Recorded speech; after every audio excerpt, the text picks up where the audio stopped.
Welcome back to The Truth is Viral Live. I'm your host, Bob Powell, sitting here with my brother man, Pete Santilli. Oh, yeah, we're having some good fun up here in Benton Harbor. What's going on? Hey, and we're live on the Truth is Viral with Bobby Powell. Actually, if you guys want to see what we're looking like right here, look at we're sweet. Freaking rock stars, right? Oh, absolutely. We're simulcasting right now on The Truth is Viral. Bobby Powell sitting right next to me. You can see it on video. If you go to Bob, say it again. BobPowell.blogspot.com. It's the very top post. It's the top of the page. BobPowell.blogspot.com. Simulcasting. And Susanna, can you hear me okay? Let's just do a quick check in here. I hear you perfectly, yes. That's awesome. Good. How are we coming over on the video side, sweetie? Hang on a second. She's still typing Bob Powell. BobPowell.blogspot.com. He's so full of it, okay? He just doesn't even realize it. Hey, what's going on? Hey, so also we have somebody who's been patiently waiting online. Her name is Amy Anderson here, and let me do this. I'm going to. There we go. Okay, refresh your page. Let's go to, if you wouldn't mind, let's take Amy Anderson on the line. We're just going to get started right away. Make sure we test our telephone lines. We're out in the field right now. Amy Anderson, are you there? Yes, I am. How you doing, Pete? Oh, this is working out absolutely perfect. We're doing a simulcast right now from the oh, there it is. We look live. We're live on The Truth is Viral. We're in the coach, the motor coach. Ken is he stepped outside for just a little bit. But Amy Anderson, listen, I wanted to thank you so much, by the way, for helping us test this line. This is going to work out perfect as we're on the road. But you shared with me before we came on air. You have some exciting news, and I mean, I just heard your energy and in your voice. You were very, very grateful for something that took place up there in Northern California. You've been working very, very well with local law enforcement. And why don't you tell our listening audience what's happened here as a result of you really putting the word out about targeted individuals? Yes, hello. Yep, go ahead. Go ahead. You're live on the air right now. This is Amy Anderson. Okay, thank you, Pete. Okay, it's very difficult for targeted individuals to be heard because the technology and the technique of it is designed to make one appear as if they are mentally ill. And because many doctors are not aware that this technology exists, they are writing targeted individuals off as mentally ill. And I also discovered that they are using the technology on the local law enforcement, the local government, as well as the general population, so they can induce synthetic telepathy on their minds for them not to believe that this is actually happening to our community. So what is happening is I was able to be persistent with my local level of the government in the city of Richmond, California, and I informed the Vice Mayor, Javanka Beckles. At the time, Javanka Beckles was a city councilman, and when she became the vice mayor, then I revisited this issue about the targeted individuals and would let them know I would be persistent and I will not go away because we deserve targeted individuals some type of protection, whether it's from a gunshot wound or electromagnetic beams beaming us in our heads or tormenting our bodies or using a laser beams, whatever the electromagnetic energy techniques they are using. We deserve to be protected in our local, at the local city level, or because we are United States citizens. So one of the things that 3 years ago, I was able to get no more cell phone towers coming in the city of Richmond. And then the next thing it happened after that, I have negotiated for the local level and which is of the government, which is the vice mayor and the Richmond police chief, to work with me to establish a TI task force unit. And what this TI task force unit would do, help them identify what the behavioral characteristics of a targeted individual is and provide them a glossary and information, the basic life of a TI, let them know the things we go through, how our lives are placed under surveillance, and we are treated like POW, prisoners of war, in real time with these sinister-minded criminals watching us in real time when we have no private life, and they are constantly tormenting us, attacking us with this technology. And then by doing so, we will establish a protocol where the local level of this law enforcement in my city will work with a security firm called Rackets Professional Services, and they will work together with the law enforcement agency, educating them about these COVID crimes and to stop targeting individuals from being locked up in mental facilities and demand their immediate release so that we can establish police reports and also statistic reports in the city of Richmond and our county, which is Contra Costa County, and then go make this a state issue, and from there have this become like a domino effect for this method to be used as a social network for TIs, so that TIs can get recognized and they can acknowledge this is happening, so we can force the legislators to do something about this once this becomes public record, and they no longer can play the game that this is a mental issue. Amy, thank you. Hold on one second. Bob Powell's got a quick question for you. Here we go. Hold on one second. Here he is. Thank you for breaking in for me.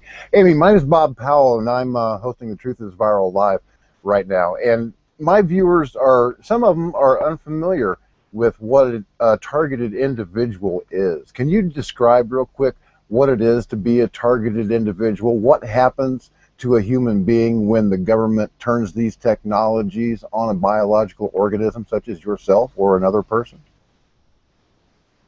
Yes, sir. And the first thing I will say to you all, go look up the bill HR 2977 that former Congress Dennis Kucinich had wrote, saying that the United States government is not to use any space weaponry, which is electromagnetic energy from space, land-based, and sea-based, that transmit electromagnetic energy, radiating the person's body, electrifying them, and locking into their frequencies, no different than a computer hacker would hack into a computer, sending that Wi-Fi energy, which is radiation, to that person's body, because we are electrical being, and we have so many voltage of energy in our body.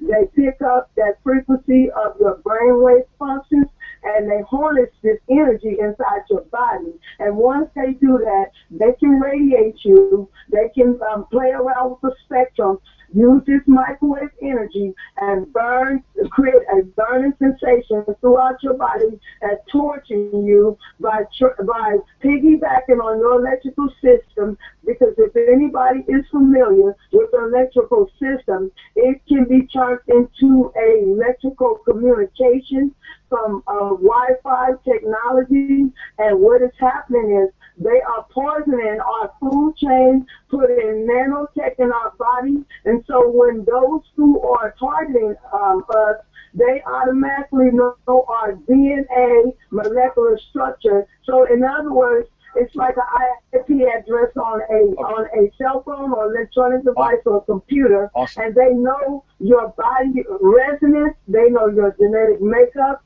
and this would be brain-computer interface technology, or to simplify it, it's no different than the biometric technology. Amy, this is awesome, and this is what we're going to do. I'm actually going to dedicate over the next several days. We'll get you scheduled in for a full hour update. Thank you very much for the update. I really appreciate you calling in. That's great news. We'll be talking more. Congratulations. With the Pete Santilli show. It's about 10 after 9 Saturday evening. Okay. All right. Could she just have her mute? There's Ashley working away in the background. That's awesome. But Susanna, Great news coming out of Northern California. The TIs, you know how passionate I am about. William, it's Ashley with the Pete Santilli Show. Could you please disconnect her real quick? Just disconnect her. Thanks. You know how passionate I am about the TI issues, the targeted individuals, and helping them with their cause. Can you guys hear me okay? Yep, we hear you great. Okay, fantastic. Perfectly. All right. Now, obviously, today's been a very exciting day, and Bob Powell and myself, we got Audio Soldier. Audio Soldier is going to be involved in doing this recap as well. Yes, you are, Audio Soldier. He's all nervous. Okay. Audio Soldier was absolutely instrumental in doing a fantastic job today. So we're going to do a recap of today's events. The TIs, believe it or not, I mean, we have a passionate group of TIs as well that were supported by Reverend Pinkney. Reverend Pinkney has been bringing his issues to light, and guess what? When he needed help, guess what they did? They drove from states. I mean, how many TIs did you run into yourself? We ran into quite a few today, right? Yeah, 2 for me. Yeah, 2. Yeah. They came in and drove many miles out here to support this local community and Reverend Pinkney's issues. So, where's Kenny at? Is Kenny going to? Yeah, I was thinking we need to get Kenny in here to talk about Kenny, that. I want to get Kenny on the camera right now, and we're going to shift focus. I want, hey, Bob, if you don't mind, I want you to, Bob's going to, he's going to grab the microphone here, and we're going to kick off the conversation and do a recap of today's events here in Benton Harbor, Michigan. It was a great event. I mean, I was, when I first pulled up, I was kind of concerned as to what the turnout would be. It was the first time I was out in front of City Hall here in Benton Harbor. And if you don't mind, we're just going to get something situated here. Let's do this. Ken's down the street. He is? Yeah. Way down the street? Or down the really? Pinkneys? Okay, Ken went to Pinkney. We were going to do an update with Ken, and Ken's gone. All right. He's eating barbecue. I'm going to give the microphone, if you guys can hear me okay, I'm going to give the microphone to Bob Powell. Okay? Bobby. Yes. Mr. Pete Santilli. Yes, we're in Benton Harbor, Michigan. And it's just now starting to get really warm. As a matter of fact, it's really warm. I'm sweating my... Are you? Yeah. Is there any way we can get some air conditioning? Air conditioning going on? Don't worry about it, man. We're freaking Marines. We're just going to sweat it out. We're Marines. Well, yeah, if you want to go all sweaty balls, okay. Yeah. Where? What? Where? Rule number 1, never go freaking dead air on the Pete Santilli Show. What you do is you just keep your mouth just like running automatically, and your brain will eventually catch up with it, I think. Right, Susanna? Never. Is that what I say? Hello? That's what you say. That's what you say. And that's not there only what I say, it's what I do. Audio Soldier, can you bring us up some treble a little bit on this over here? They're not hearing the stream that well. It's a bit muffled, they say. This is just... That's your audio going out. No, it's not going to feed through. You can't change the equalizer on the speaker? Just a monitor. Oh, okay. Yeah. Well, sorry, Michael. That's all there is to it. Yeah, I've got a microphone, too. We're doing a simulcast. I don't have to hold my microphone.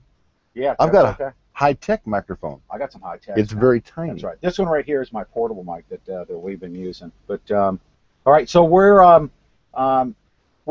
actually, after having taken, we took a 1 or 2 hour nap, I think it was, after a rough... you did. How many hours did you travel out here?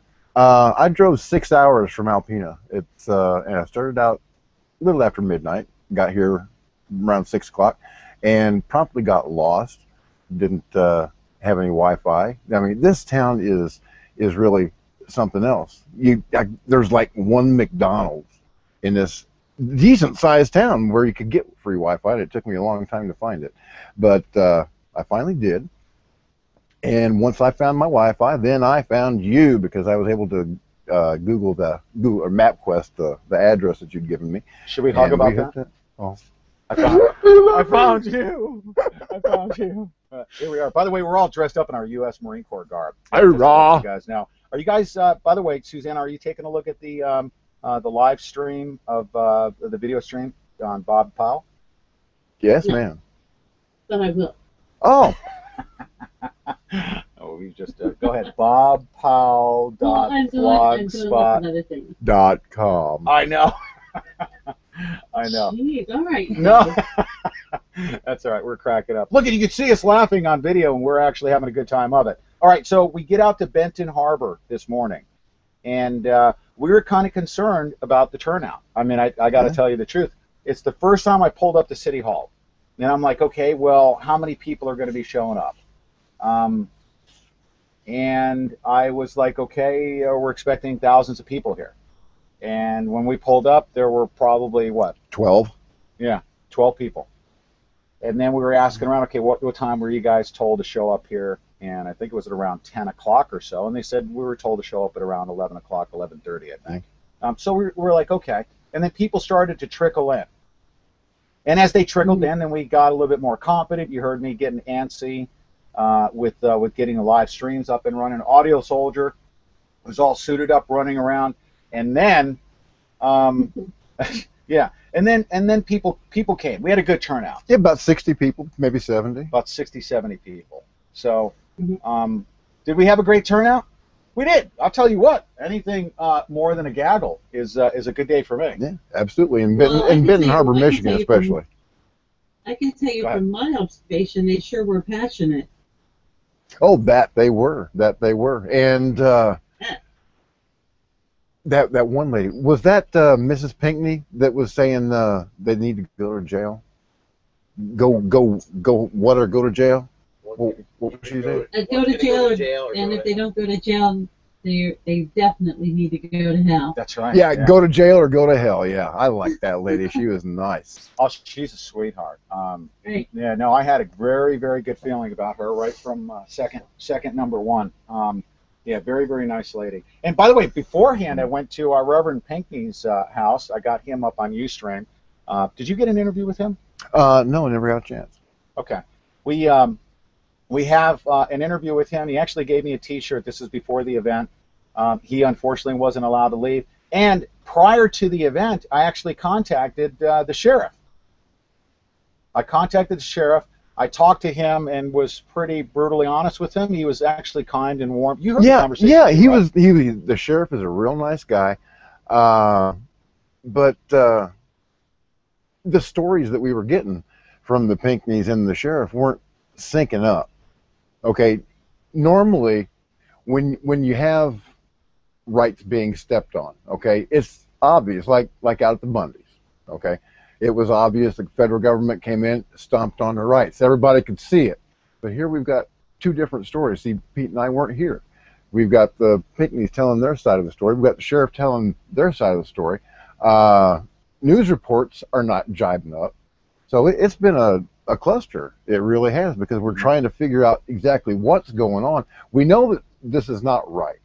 Okay, the way that this man has been treated, Reverend Pinkney, there was talk, multiple reports of a SWAT team that had surrounded his house, and they were looking for him on charges of voter fraud.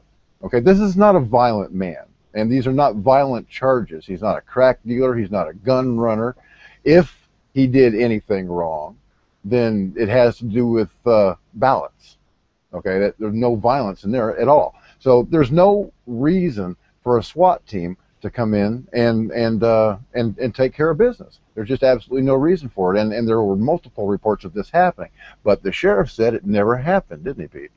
He did. And believe it or not, Susanna, as we were talking to the sheriff, not that we had red flags or questions, but obviously questions that needed to be answered. Like what, was there evidence of a, because as we were told when we had Reverend Pinkney on, that he was notified.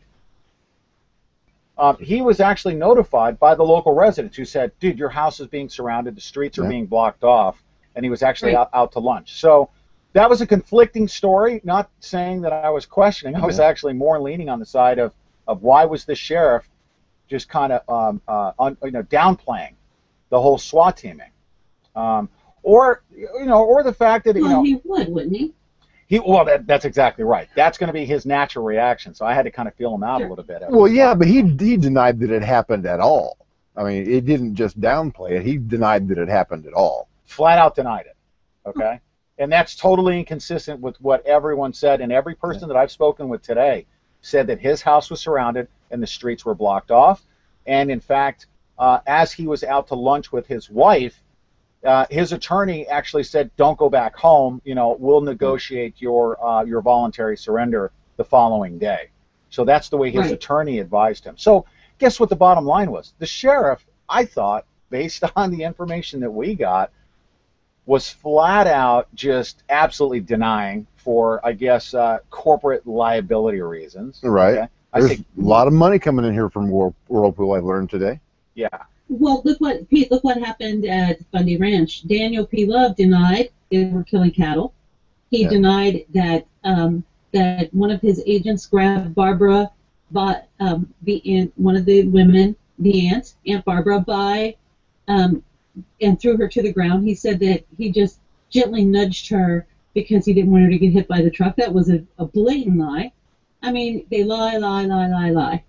They said there were never any snipers up on the range, right? Lie. At the Bundys. That all those guys had were binoculars when the Bundys knew better. Well, what about the photographs? Did they ever see the photograph? Did they ever comment on the photographs of the BLM agents holding the rifles, pointing them at the protesters? That's right. You know what? And they still denied it. They denied it to the liberal press, and the liberal press repeated it, and it became truth to the masses. Yeah, they just ate it So up. that's what happens. They do a hack job in the media. That's how the media plays along with the authority. The authority says this is how it went down. The media repeats it, demonizes the person that it's happening to, and it's a done deal. You're right. You know, because surely the media wouldn't lie to us. Yeah. No, surely not. Now, by the way, I do have a recording of that conversation that I had with the sheriff. It was a pleasant conversation, except when he really went. There was one point where he went just overboard. He was just straight up corporate bullshit, freaking. Oh yeah. Billboard. He was talking about everything that Whirlpool has done for the community, this, that, and the other thing. That the PGA golf course that they've got over here, that it was for the people of Benton Harbor, but the people of Benton Harbor can't afford to play at this golf course. What's the average income around here, Pete? I think the average income out here is like $12,000. But this guy was so far. And that's just for the people who work. Right, and the dues at the golf club are what, $10,000 a year? Yeah, and he also denied that there were, as a matter of fact, he wanted to start downplaying that, as if he had some political talking points immediately. He knew what all of Pinkney's points were, and he was countering them with me. And he's like, hey, you know what? Well, yeah. Everyone. Because, I'll tell you why, Pete. Because Pinkney has been fighting this fight for decades, the same fight. And the reason he says that Whirlpool is doing such an awesome job, they are putting money back into the community. That's the problem. The poorest of poor are not seeing any benefits from it. They're not seeing any benefits from it at all. They keep taking away from the poor and taxing the people who work. You know? Yeah, and I was concerned about what the sheriff was saying, but guess what? I wanted to, and I think I did a pretty good job of it. I mean, you were observing. Bob Powell was, he was awesome. He was silently, standing by in the wings, and he's asking himself, he's shaking his head, and I see him, confirming and acknowledging and questioning. And he said, overall, I think your overall observation was he was a pretty courteous guy, and I thought we had an open line of communication with who I was hoping to be a constitutional sheriff. And I made that really clear before the event, that we were looking to speak to a constitutional sheriff. I said, are you going to be present at the event? He said, yes, I am. I said, are you going to be willing to address the crowd? He said, no. No. And then towards the end, not that he was confrontational or combative, but we really knew what side of the line he was on. Right. Especially when I said, what are your obligations? And I was hoping he was going to say, well, first and foremost, public safety. He never said that, did he? No. Right. No, this guy, there's no way he's going to get up in front of that crowd and start talking about the wonderful things that Whirlpool has done for their community. Yeah, well, Pete had asked the sheriff if he would bring Reverend Pinkney out to the protest. I mean, he could have, just escorted him there or given him a day pass or whatever. The sheriff could have done whatever he wanted to. And there's no reason why this man has to be confined to house arrest. And I was reading a report in the local newspaper today that he cannot even use his computer. That's right. Or he'll be going to jail. And this is not a computer-related crime. It seems like they're just picking random punishments and throwing them at this man, hoping something will stick. Yeah. Mm-hmm. Now it's had, and we have to talk about this because we have to be very honest reporters, and not just investigative journalists. We just need to be as objective as we can, while at the same time taking into consideration why we were here to begin with, is in support of these community members, especially the people that signed that recall petition. Okay. As far as I was concerned, this entire day was dedicated to those people that signed their signatures to that recall petition. This political dispute, aside from that, between Pinkney, the sheriff, the DA, and all these people, guess what it's doing? It is silencing I understand there were 402 signatures on that petition. Right. 402 people, which all they needed was 398. 398 signatures on that petition. 402 gave them enough signatures to do a recall election. And guess what? They pulled that recall election because of this sidebar political dispute. I talked to Reverend Pinkney, and I said, Reverend Pinkney, you got to be with me on this one. You know that you're innocent, and everyone is presumed innocent until they're proven guilty, of course. But I said, what if you were guilty? What difference does it make? What? There are still 400 people that want the mayor recalled. That's right. You sound like Hillary Clinton, by the way. Oh, gee, thanks. What difference does it make? What difference at this point does it make? Yeah, but those 402 signatures, okay, we were here to represent. And Reverend Pinkney, guess what he said? He said, yeah. He goes, that's really, really important. I said, because if you were guilty, and there's, let's say, 5 signatures that are in question, that's to be resolved in a court of law. And I spoke with the sheriff, and I said, signatures on a petition, you know, what is the deal with this strong-arm tactic of having the local law enforcement just about kill the guy, okay, because of questionable signatures on a ballot. But ultimately, guess what? The people here are scared. The people here in this community were kind of afraid to show up there on the front steps of the. Well, that's a pretty safe, like safe assumption, right? Susanna was talking about earlier. You know, it's just like out at the Bundy Ranch. All of a sudden, you know, all of his friends are gone. Right. Hey, guess what we're going to do? We're going to go to a break. We're going to just take a break here. I just want to see how this works. We're going to take a quick little break at the 30-minute mark. Is that okay, Susanna? That sounds great to me. Mm-hmm. All right, we're going to continue to broadcast live. We're simulcasting on The Truth is Viral. I'm Pete Santilli. I'm Bob Powell. And he's Bob Powell. And we're both freaking hardcore bald-headed Marines. Hurrah! Ah! How are we motivated? And the number to call in is what, Pete? 218-862-9829. We'll take your live calls if you guys want to call in. Nobody's expecting us to be live right now, but that's okay. We're going to have some. We're going to have some fun. Some good fun. We'll be right back right after this. Welcome to a real minute of information with Life Change Tea. Thousands and thousands of people are fighting flus, colds, viruses, and such, and are losing. Well, thank you guys for there we are. Joining us tonight on The Truth is Viral. Santilli, my Are you man. backing out? Are you? No. Don't go anywhere. Stay right there because we got more stuff to talk about. No, Life Change Tea isn't paying me any money, so I'm going to just talk to my friend. Yeah, make sure you guys call in, okay? Because we want to hear what you've got to say.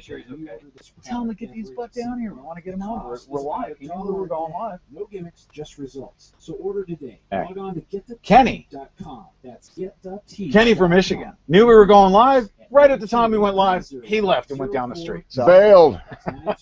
He bailed. So let me get a drink real quick. Change tea side effects is losing weight. Health is important. It sounds like a plan. Perfect. Get-the-tea.com. We will be right back. Now imagine what would happen during an emergency. I'm Susanna Cole with GMN, and we've partnered with the father of the food storage industry to supply our listeners with the essentials of life. We have an individual obligation to become self-sufficient. You know what? If I start up right after the break here? During a time of need. And of course, women's intuition tells us that we're in big trouble. And we all know that the cost of food is skyrocketing. We see it on the grocery store shelves every day. It's time to stock up on emergency food supplies, and we're waiting. Buy your supplies now, It's in the fridge. and it's almost guaranteed that your investment is going to increase in value because the price of your supplies will be doubled in the near future. Visit GorillaMediaNetwork.com/food to find out more about Plant Farm in a Box. Ladies, I cannot emphasize enough. Use your women's intuition and take action now to prepare your loved ones for what you know is coming. Go to GorillaMediaNetwork.com/food. Made in the USA and oath-keeping. Selling to U.S. patriots concerned about any type of not just law enforcement. The engineers at Intel have designed a lightweight, durable, and durable body with punch. Hey, Sue. Steel capable of withstanding hit after hit. Hey. Hey, can you hear me? Again? You know what's really cool? Is I'm almost positive right now. As a matter of fact, we'll go back and check this, okay? But I think I can still speak with you and we're off the air. You're funny. I see you smoking your vapor thing. Oh, look at the freaking ring on my head. Look at that. I know. That's. I was going to tell you about that. Your head's like really white. Which is kind of good. Well, yeah. It doesn't hurt right now, right? Oh, I would have gotten blasted. Hey, I'm sorry I was unmuted. Wasn't paying attention. That's all right, Ash. It happens. Things are being blocked where they're needed most, where people are fighting for their beliefs. Now, wouldn't it be nice if there was a way to replace Skype, Facebook, email, and messaging with something more secure, so you can communicate freely? Ready to change the world? Introducing Unseen, the first free, secure, and private communication platform. Secure chat, secure messaging, secure content delivery, like nothing else. Unseen gives you the key. This is my Tim's unit. You watch. I'm going to slap this on Pete's bald head. Come on, dude. When he's not looking. Okay, you ready to go? Shock him. He's like Uncle Fester with a light bulb in his mouth. Okay, You're so not we're going expecting to it. make sure that we check this. I'm going to turn the mic on, and we're going to go live. Here we go. What difference? Your mic's live, by the way. Well, not over speaker, I don't think. Here we go. Okay, good. Now it's going to come on. Here we go. So now I just hit this little button. And we are live, and guess who we got? What's up, baby?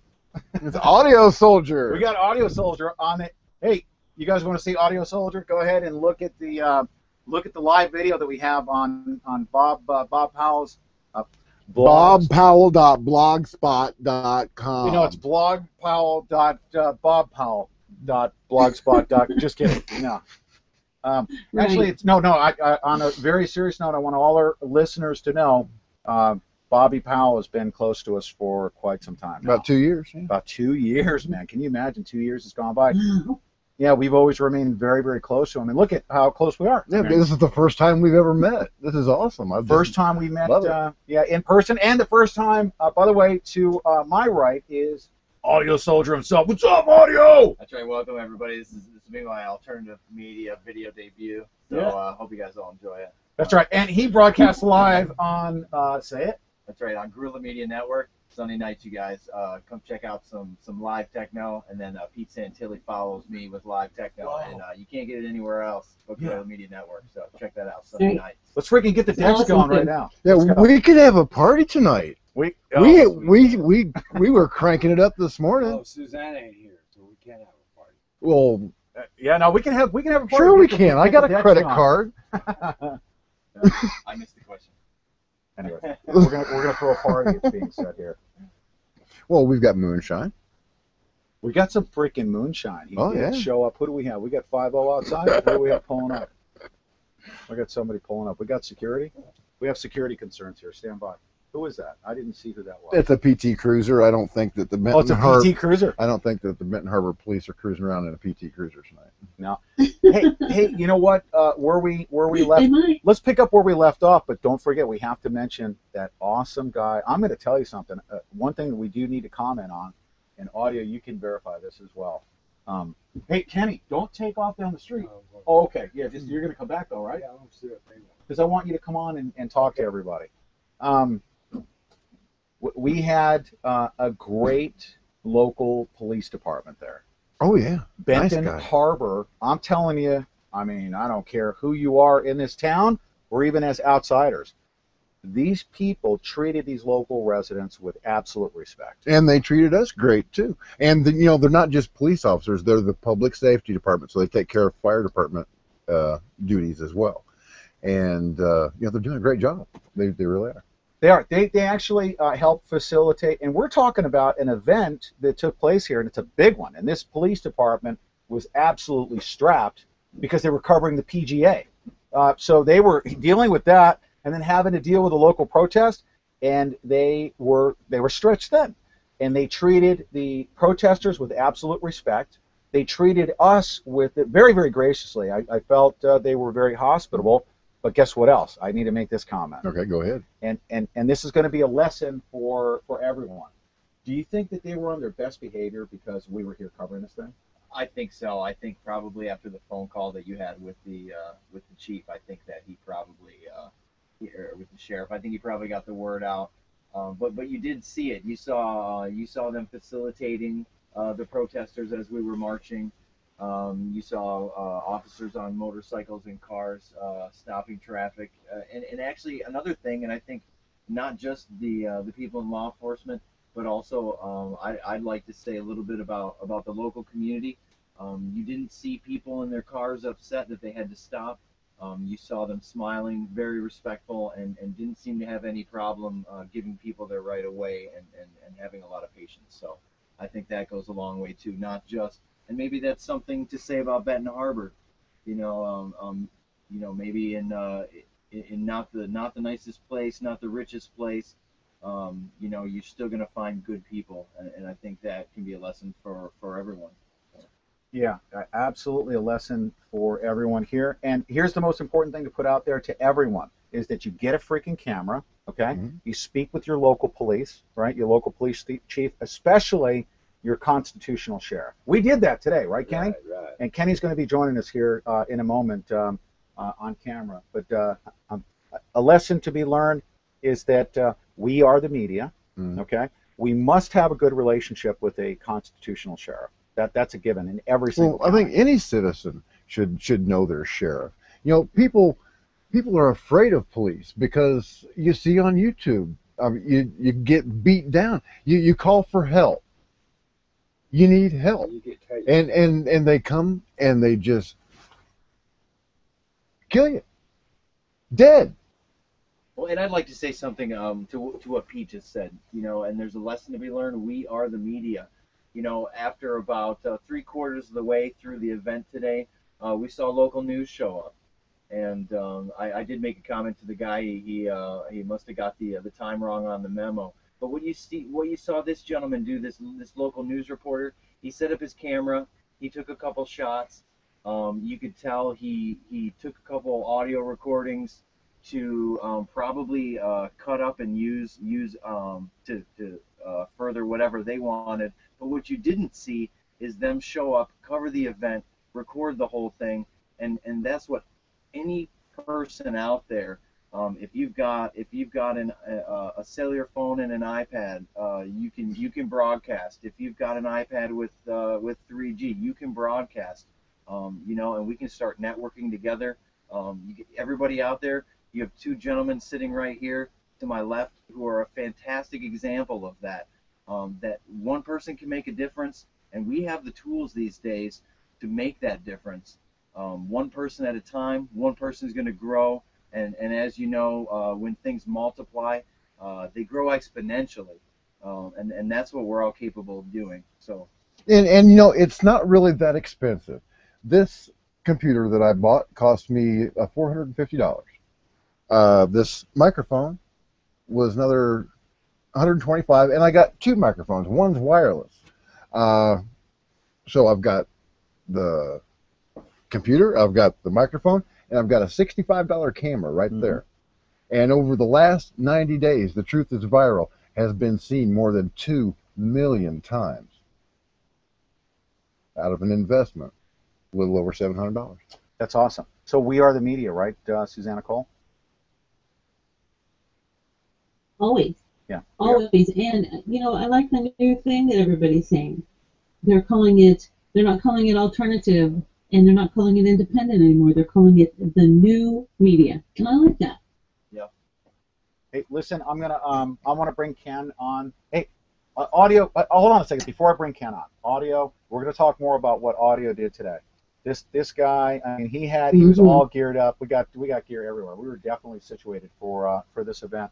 This guy was a freaking machine, was he not? Oh yeah, he was everywhere. Everywhere. Every time I turned, boom, audio's right there. Just yeah, I was carrying about a 45, 50-pound backpack, and I did not even realize until at the end, and I took it off, just what pain was going on in my body. You know, yeah. No, we just send him to boot camps, give him an 80-pound pack, and give him a 25-mile forced march. Dude, he went on a freaking 25. that was a freaking hump right there, huh? Hey, Pete, just being an observer today, one of the things I noticed that he did was that he spoke with the local people. On his march, he also spoke with a woman. He spoke at length with her, was very courteous with her, and got a feel for the local community and what they were doing there. So it was really kind of cool, the perspective he showed. It was awesome. I'm very proud. Obviously, he works real hard for us. Really volunteering for how many years now? A couple years, right? A year. Yeah, about a year. Has it been a year? Yeah. Okay, for a year. Yeah. I mean, he dedicates a large portion of his life to what he's doing, and that's outside of his regular job. All for what? All for here. You say it. You want to say something here? Well, also, I want people to know that I also donate to Guerrilla Media Network. I'm very involved. I donate my time. Yeah. I donate on PayPal, and that's something that everybody can do. I very, very quickly realized how much time and what I gain from Guerrilla Media Network, and that is something to me is worth what I would be putting into what I pay for internet, what I pay for an espresso, what I pay for Comcast, which I don't anymore. But that is something that people need to look at. If everybody's upset with what they see on TV and they're tired of complaining about it being all BS, the power is in your hands, and it may seem like $5, $10 isn't going to make a difference, but if everybody contributes, it makes a huge difference. So I would like to encourage everyone to do that, and I do it myself. So. And we're hey, can I ask audio a question real quick? Yeah, absolutely. Can you hear me? Yep. Go ahead. Can you hear me? Yeah, go ahead. Yeah, I can hear you. Okay. Audio, when you first came on board, and let's say before you got involved with volunteering for us and all of those things, did you have any idea how much time and how much effort was put into this whole thing, into Guerrilla Media Network, to make it go every day? Did you have any idea? Well, I think I had some. You close your mind and you imagine a beautiful studio and beautiful production and all this stuff.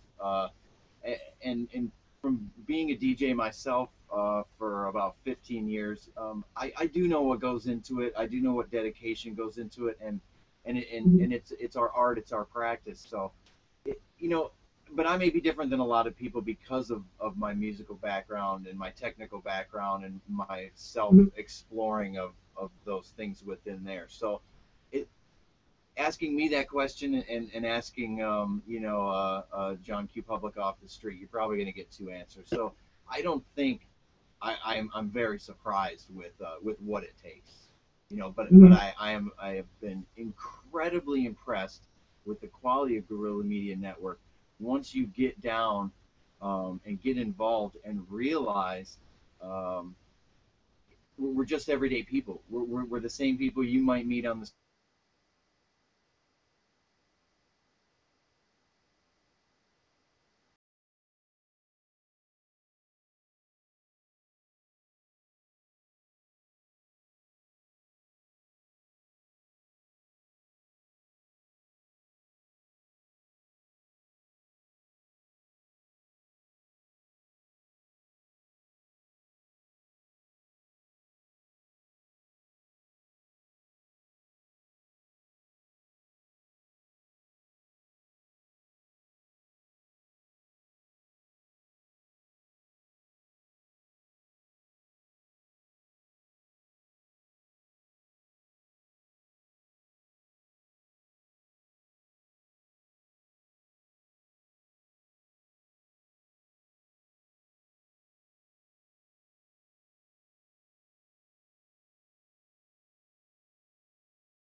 have you hooked on that money, Right. well, then you are their slave.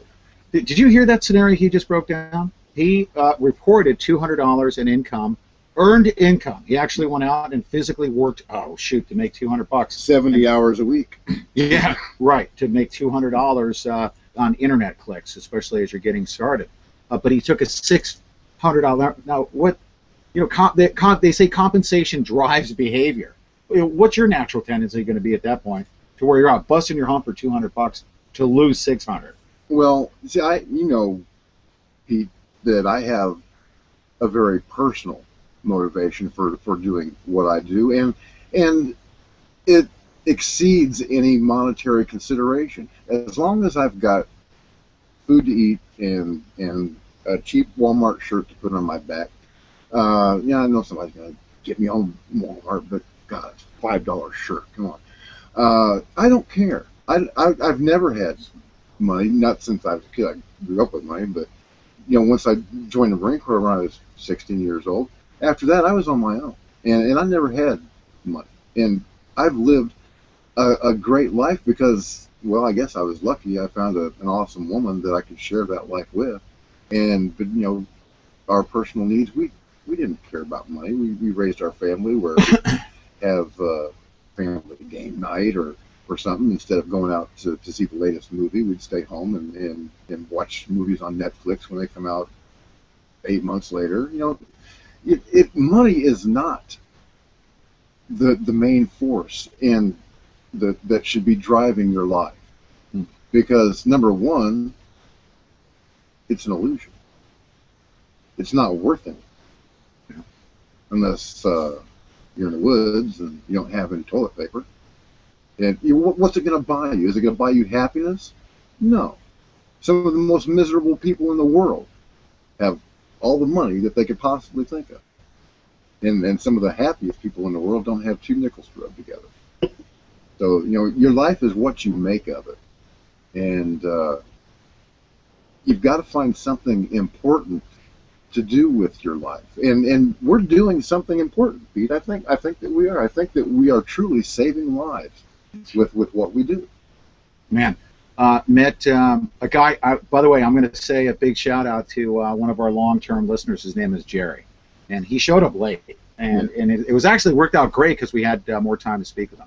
He brought his son out, and Jerry pulled up. He looks at, takes his glasses down. You could see him in his pickup truck pulling up to the side of the RV. That's going to be a good segue to Kenny here.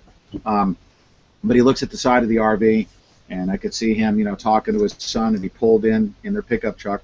And his son, Jerry, was just tagging along with his dad. But he knew that his dad was just all into all these issues that we've been discussing. And he's been out on the periphery listening to his dad talk about all these topics over the past several years. And his son, Jerry, admitted to me that he's now realizing that his dad has been right all along, man. I mean, he really admitted that. Did he not, audio? Susanna, you should have heard Jerry, his son, not knowing everything like about 9/11 evidence, about conspiracy theories, but that look that this guy, that his son Jerry had in his eyes was inspiring to me, because all the people that we've been talking to for so many years about these conspiracy theories, all of our family members that have been thinking that we're a bunch of freaking weirdos, are all of a sudden now en masse coming awake to these issues. You said something about the look in the eyes, and when that local TV reporter was here today, he had this dull, glazed look in his eyes. Oh yeah. He just was absolutely confused. And when we tried to talk to him about what happened on 9/11, he said, "Yeah, remember I saw that? Those two towers went down." I said, "Are you sure about that? Are you sure it wasn't 3? Yeah, or 7. What about World Trade Center 7? It was never hit with a plane, just a little office fire, and it follows on its own footprint. And on that day, for the first time in history, 3 steel frame buildings collapse from a fire. It never happened before, and it happens 3 times in one day. Sorry, I don't buy it." He misspoke about collapse and fire, but we'll let him get away with that for the purposes of this discussion. Don't worry about it. I'm highly educated on these issues. Thank you, Dr. Judy Wood. Okay, listen. I want to go back. Just remind me, because I have freaking ADD. Okay, and I'll probably not forget where we're going to go. But when we come back, probably after the top of the hour, we're going to talk about the local police. Susanna, can you stay with me just a little bit longer? We're going to stay on for sure. to fully recap. We have to talk about that police officer that we spoke to today. He was awesome. We have to talk about that. But right now, I have Kenny from Michigan. And by the way, after the conversation we had with Jerry, we were talking to what, good 30 minutes? And Jerry didn't realize who Kenny from Michigan really was. And I told Jerry, he said, "Who's that guy? And who provided this bus, right? The RV?" And I said, "That's Kenny from Michigan." When I said that, Jerry's eyes lit up, and he goes, "Oh my God, that's Kenny from Michigan." Kenny from Michigan is freaking famous, okay? Because you've been so dedicated to our show.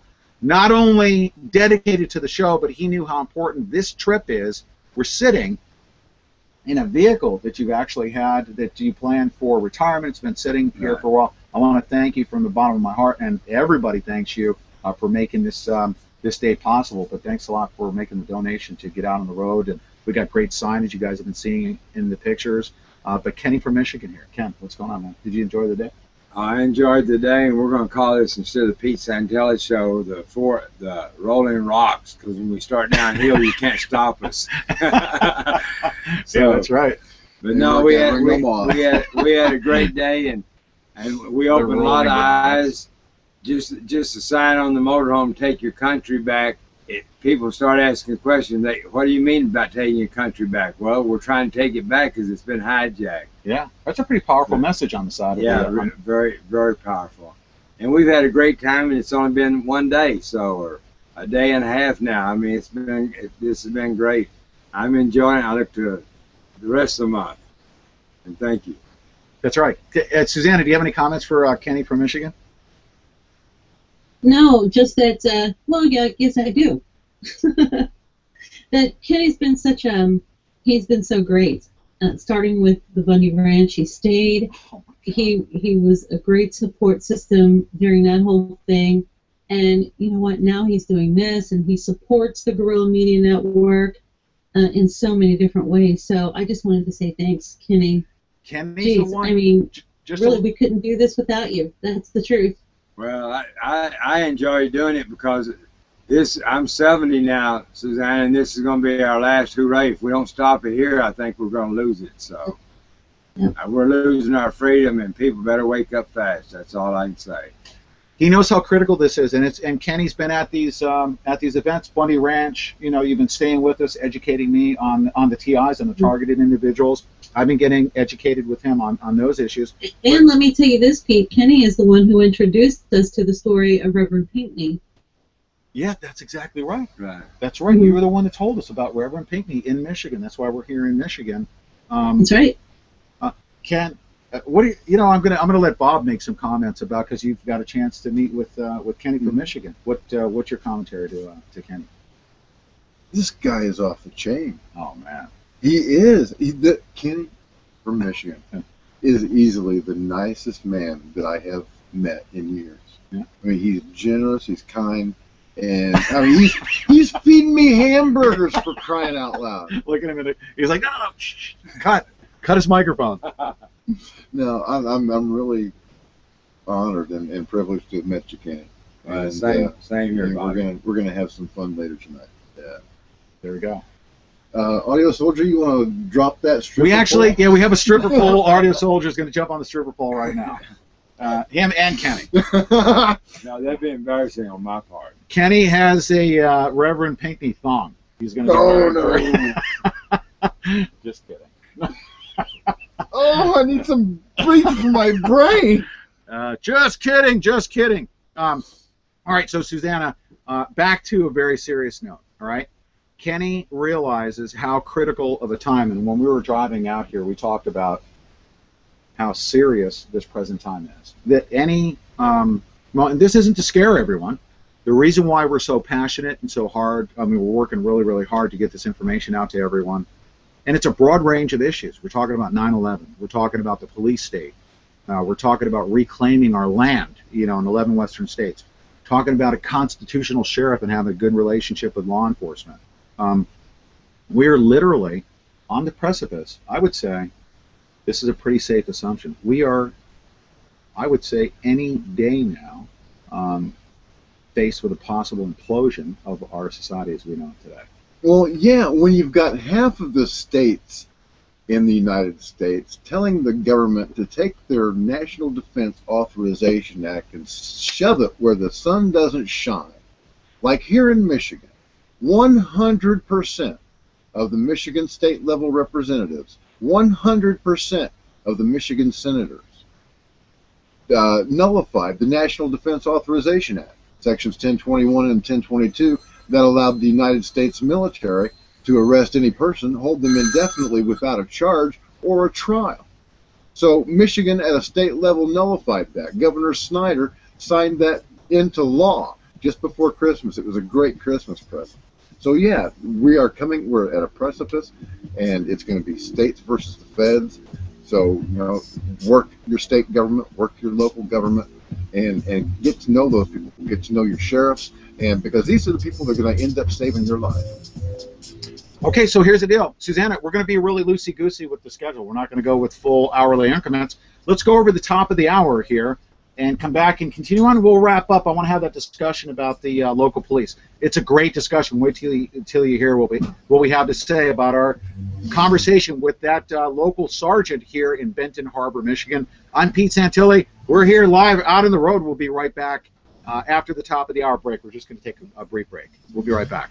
Hey, you are watching The Truth is Viral live at bobpowell.blogspot.com. If you have the ability, please look over to the left. No, it's on the right. There's a PayPal button there. And if you have money burning a hole in your pocket, you know, please make a donation. Any amount, $5, $10, $100, $1 billion. $1 billion, yeah. That's right. What about all you billionaires out there, huh? Come on, freaking step up. It cost me $200 in gas to get down from Alpena and then back again.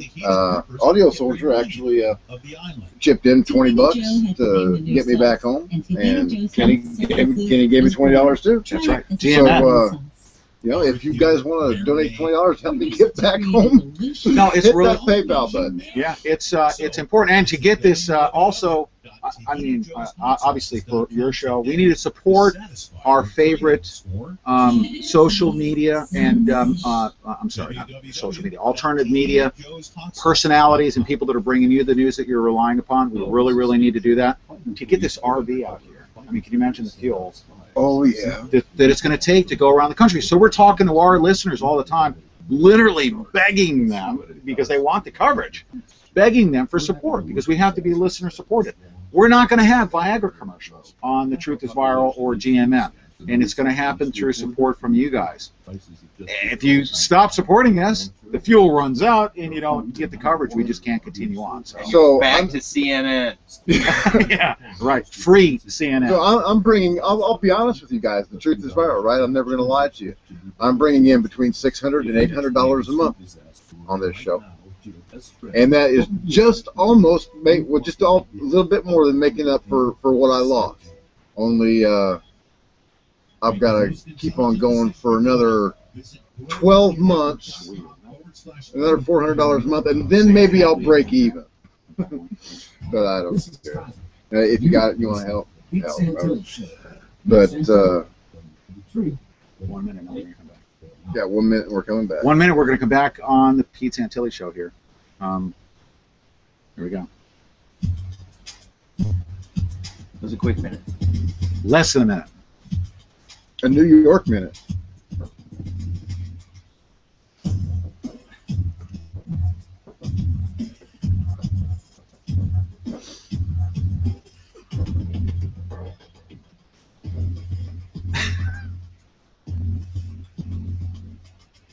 I don't know if you guys saw.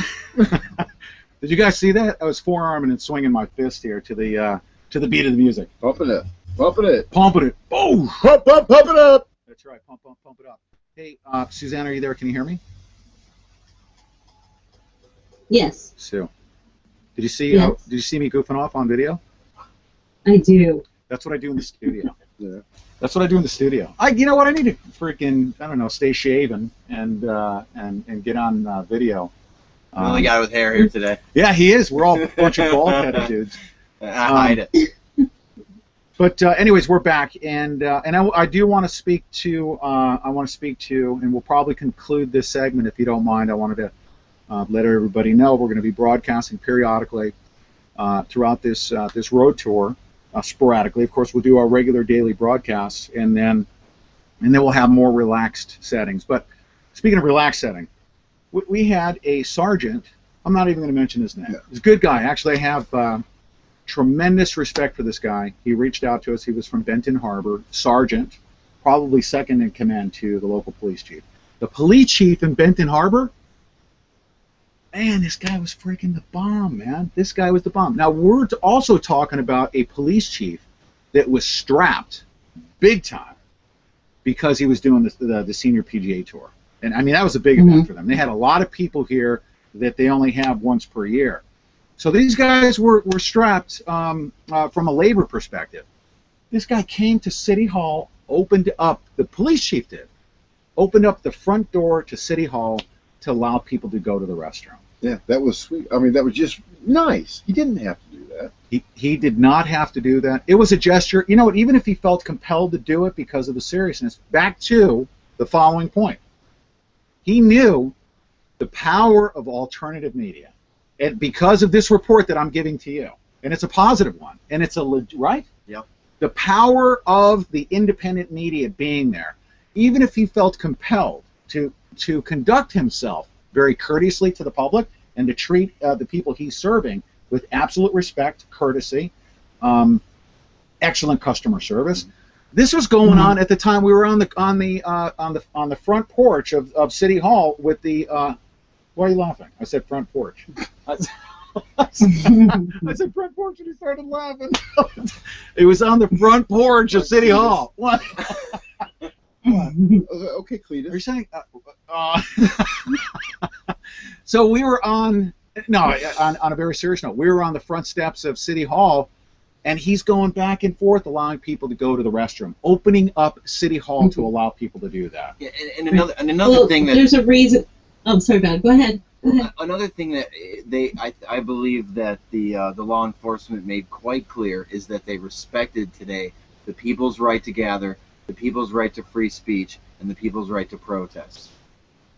Yeah, and well, Pete. Let me say this. There's a background story here with the people in that community and the police force, because last year when they marched, one of the reasons they marched was because of the police force not doing their jobs, okay?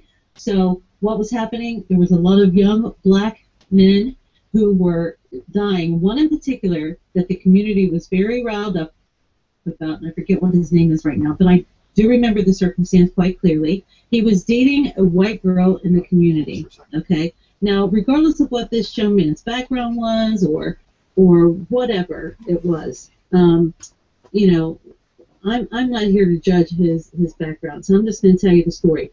What happened was they found this young man in the lake, in the water, with his penis severed, okay? Because there was a big deal over him dating a white girl in this community. I suppose the parents didn't like it, and the community was at odds about it.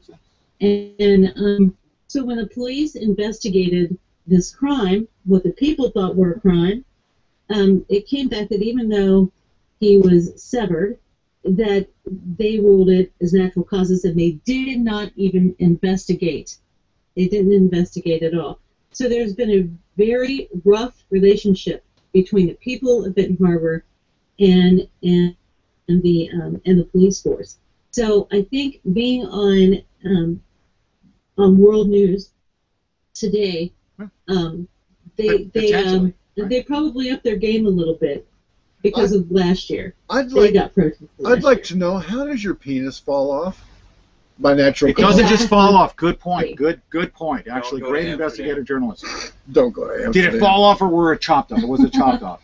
Well, she said it was disappeared by natural causes.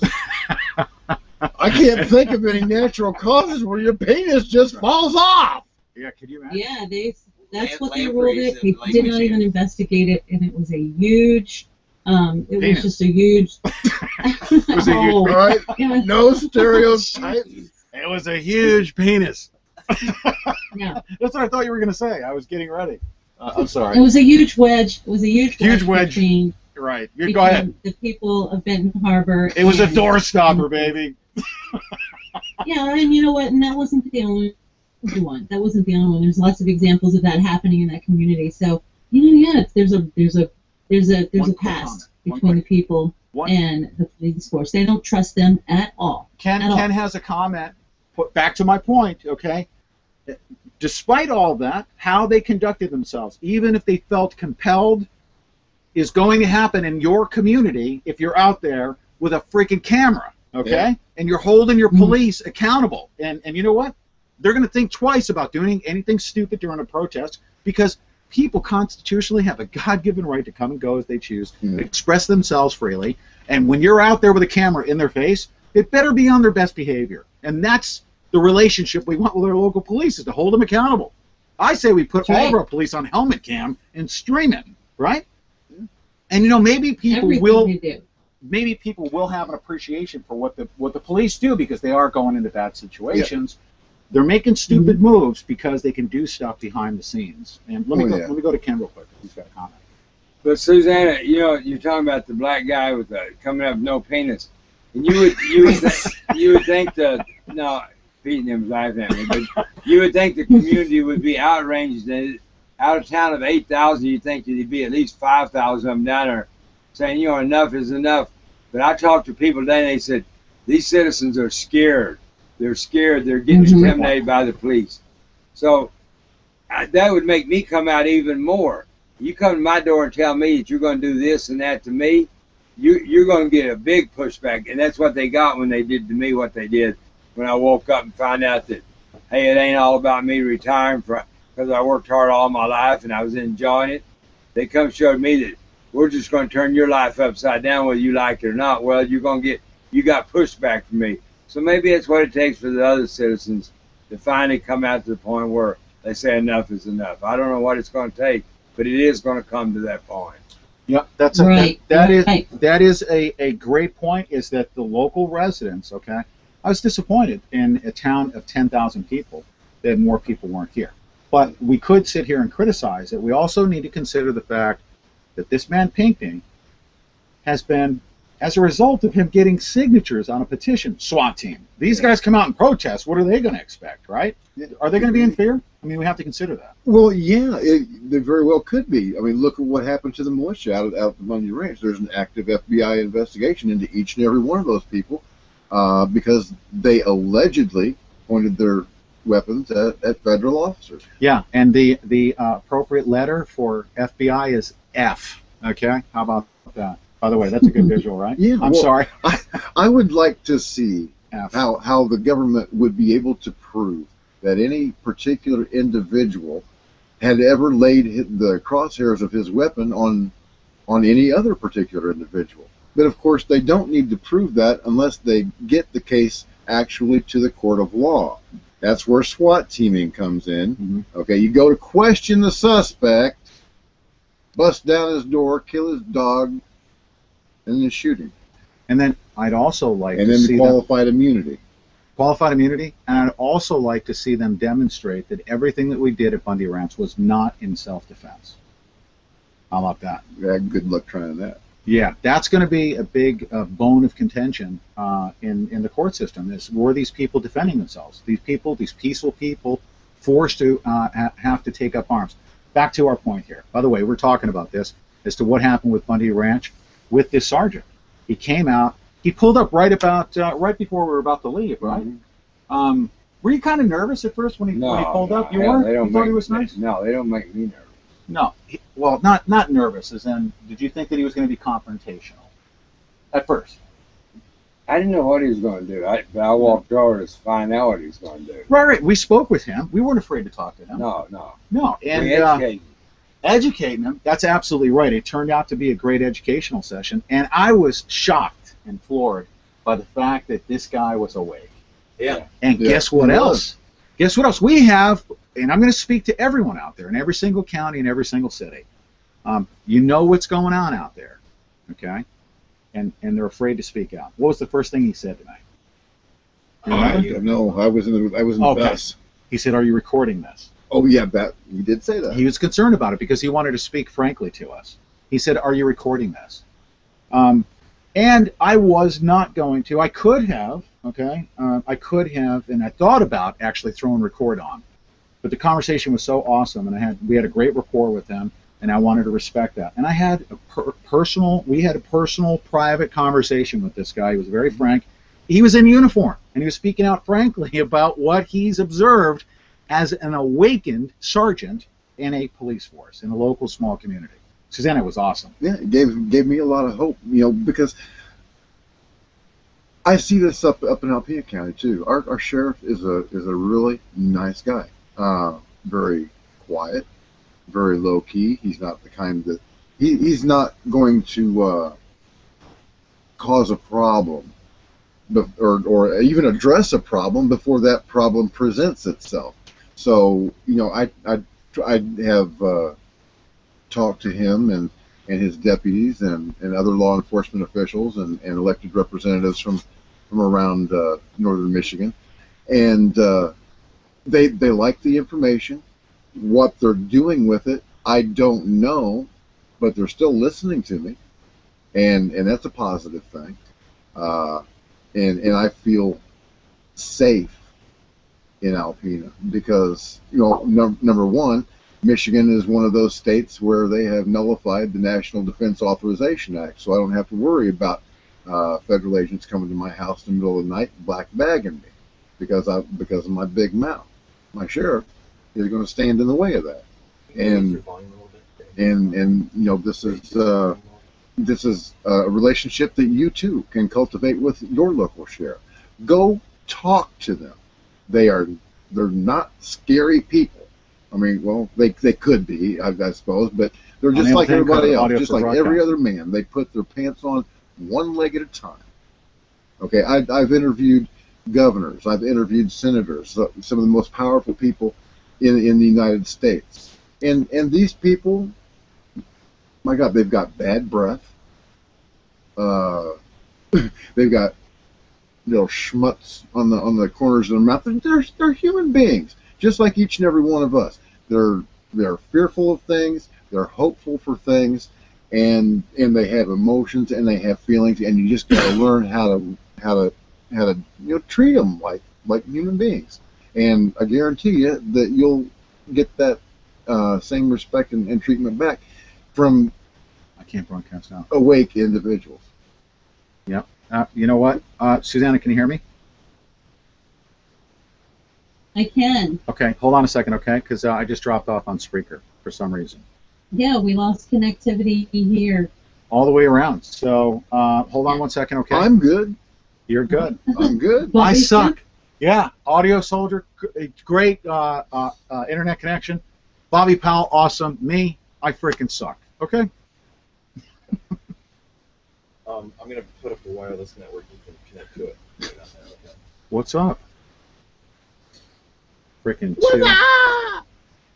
Okay, go to your network. Unable, encoding error, unable to encode for broadcasting. So we're going to, I guess at this point in time, let's conclude. Yeah. Let's conclude this. It's a great episode. We actually caught this portion of it, and we'll be able to share it with our listening with your permission, of course. Absolutely. To share this portion of it. So you guys, thanks for joining us. Thanks for giving me the opportunity to broadcast with you guys. And as always, you're always welcome on the Guerrilla Media Network anytime, no matter where we are. Brother, it was my pleasure and honor to come down here and spend the day with you guys.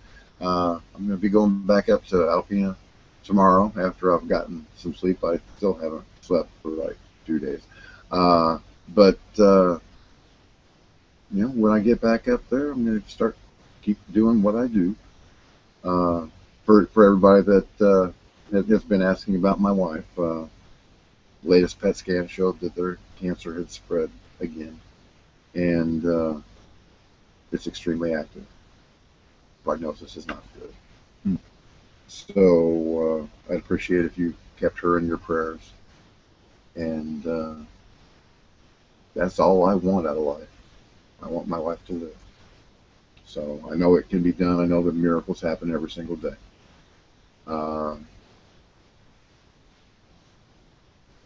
So just ask God for one. He's the only one that can hook us up. So thank you for watching The Truth is Viral. My name is Bob Powell, and as always, God bless, Semper Fi, and hoorah. Well, this is Pete Santilli, by the way. Okay, you guys. It says on air. Okay, so I had a little glitch in the matrix, but that's okay. You guys there? Yeah. Yeah, I know. Good job, you guys. That was fun. Good night, everybody. Good night, everyone. Take care. Good night, everyone. Good night. It's Audio Soldier. Peace out.